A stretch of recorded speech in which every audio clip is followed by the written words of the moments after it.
if you actually look at signals that reflect the brain preparing to move a particular hand. So if you say, like, if the dots on the screen are moving to the left, click with your left hand, or if the dots on the screen are moving to the right, click with your right hand, you can actually see the decision forming in those motor areas as well. Because the participant will start to prepare a left or right hand movement as they're forming the decision about what direction the dots are going.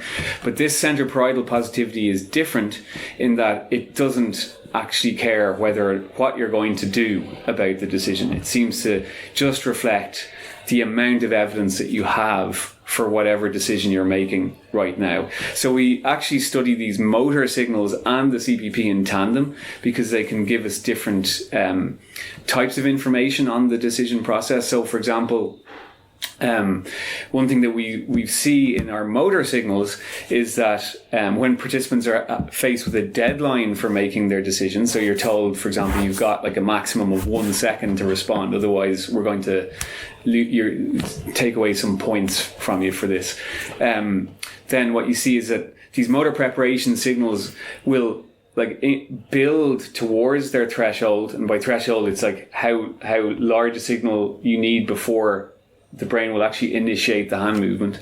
They'll build towards that threshold at a faster rate when over time when the participant is under that kind of time pressure, and that's something that we referred to in the literature as urgency. So it's just like it's becoming increasingly important that you just make some kind of a response. And what that means is that in effect, then, as time goes by, the participant becomes willing to make decisions to click a button based on less and less information, less and less evidence.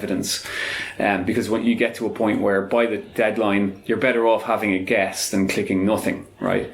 The centroparietal positivity is different in that respect, in that it doesn't have this increasing build-up over time, right? When you're under time pressure, it just seems to accumulate the evidence that you have, like for the decision, and it will just stop whenever the threshold is reached at the motor level.